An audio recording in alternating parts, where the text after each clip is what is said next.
Hi friends, welcome to விதைகள் study centre. So TNPSC அவங்க சொன்ன மாதிரியே இன்னைக்கு நோட்டிஃபிகேஷன் விட்டுருக்காங்க. நீங்க எல்லாம் பார்த்துருப்பீங்க.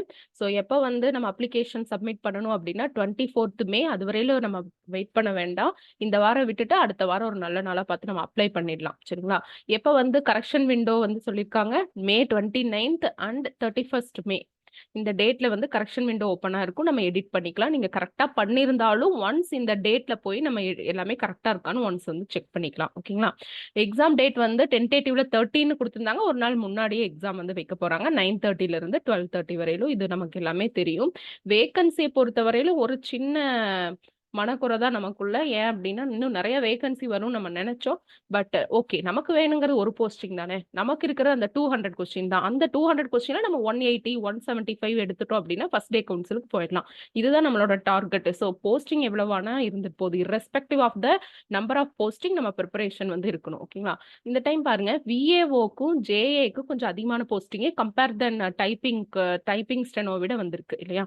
ஸோ இது ஒரு நல்ல விஷயமா நம்ம பார்க்கலாம். அப்புறம் இளநிலை வருவாய் ஆய்வாளருக்கு 230 போஸ்டிங் பக்கமே இருக்கு. ஓகே, ட்ரிபிள் டிஜிட்ல வந்து இருக்கு. டோட்டா 3935. பட் இது இன்க்ரீஸ் ஆகும், கவலைப்பட தேவையில்லை. இது இன்க்ரீஸ் ஆகும். ஸோ நமக்கு தேவை ஒரு போஸ்ட் தான் சொன்ன மாதிரி. மற்ற டீட்டெயிலாம் உங்களுக்கு தெரியும், அப்ளை பண்ணியிருப்பீங்க. யாராவது புதுசா அப்ளை பண்றவங்க ஏதாவது டவுட் அப்படின்னா டிஸ்கிரிப்ஷன்ல இருக்கிற நம்பருக்கு வந்து கால் பண்ணுங்க. ஓகேங்களா? ஸோ இது ஓகே. அடுத்து நம்ம ப்ரிப்பரேஷன் வந்து ஸ்டார்ட் பண்ண போறோம். நம்ம எப்போ ஸ்டார்ட் பண்றோம் அப்படின்னு சொல்லி பார்த்தீங்கன்னா, நம்ம வந்து 28ஆம் தேதி கிளாஸஸ் வந்து ஸ்டார்ட் பண்ண போறோம். ஓகே, உங்களுக்கு தெரியும் கிளாஸஸும் இருக்கும், ரெக்கார்டட் கிளாஸும் உங்களுக்கு இருக்கும். ஜூம்ல வந்து லைவ் கிளாஸ் இருக்கும், ரெக்கார்டட் கிளாஸ் வந்து உங்களுக்கு கொடுப்போம். டெஸ்ட் ஷெடியூல் வந்து இதை நீங்க டவுன்லோட் பண்ணி வச்சுக்கோங்க. டெஸ்ட் ஷெடியூல் உங்களுக்கு ஓஎம்ஆர் ஷீட்டும் ஹார்ட் காப்பி கொடுப்போம். அதில் இந்த ஷெடியூலும் பிரிண்ட் பண்ணி கொடுத்துடலாம். சரிங்களா?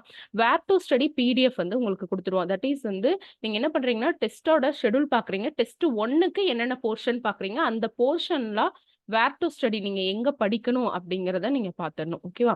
ஸோ மற்ற டைம் மாதிரி இல்லாம இந்த டைம் பாத்தீங்கன்னா ஒவ்வொரு சப்ஜெக்டும் எவ்வளோ வெயிட்டேஜ்னு சொல்லிட்டாங்க. சயின்ஸ் வந்து 5 கொஸ்டின் கேட்கறாங்க, ஜாகிரபி 5 கொஸ்டின் கேட்கறாங்க. So history and culture and INM வந்து மேக்ஸிமம் ஆஃப் கொஸ்டின் வரக்கு சான்ஸ் இருக்கு. அப்ப எதுக்கெல்லாம் நம்ம கம்மியான வெயிட்டேஜ் கொடுக்கணும், எதுக்கு அதிகமான வெயிட்டேஜ் கொடுக்கணுங்கிறது நமக்கு தெரிஞ்சிருச்சு இல்லைங்களா?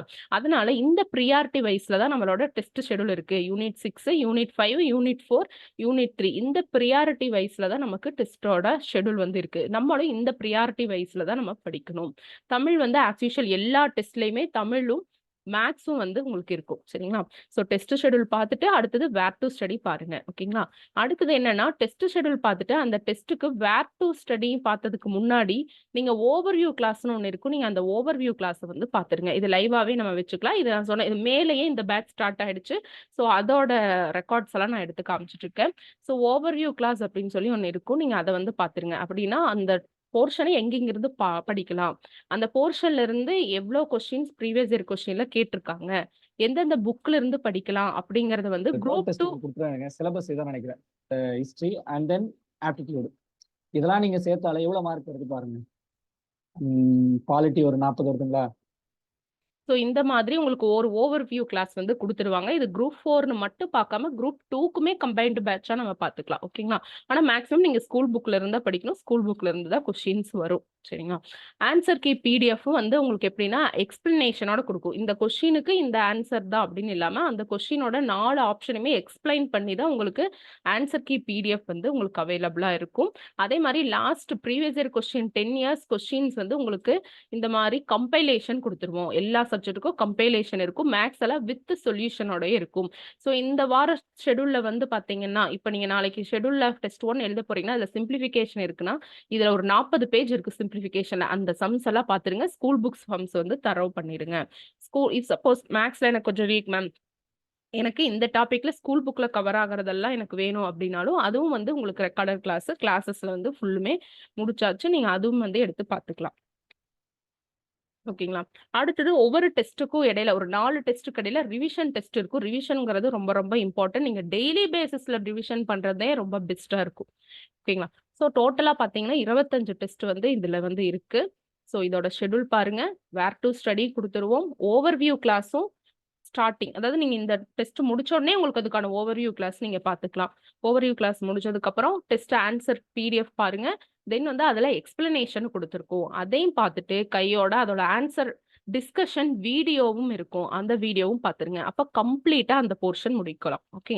இல்ல மேம் எனக்கு ஏதோ ஒரு போர்ஷன் முடிக்க முடியல. ஏதோ ஒரு ப்ராப்ளம் உடம்பு சரியில்ல சம்திங் வந்துச்சு அப்படின்னா, அந்த போர்ஷன தனியா எழுதி வச்சுட்டு, ரிவிஷன் டெஸ்ட் இருக்கும் பார்த்தீங்களா? 4 டெஸ்ட்க்கு ஒரு டெஸ்ட் ரிவிஷன் டெஸ்ட்.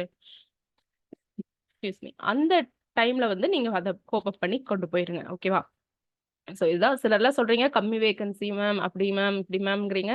வாட்டெவர் நமக்கு தேவை ஒரு போஸ்டிங் தானே நமக்கு தேவை. 10,000 வந்தாலும் நம்ம அது ஒரு போஸ்டிங் தான் எடுக்க போறோம்.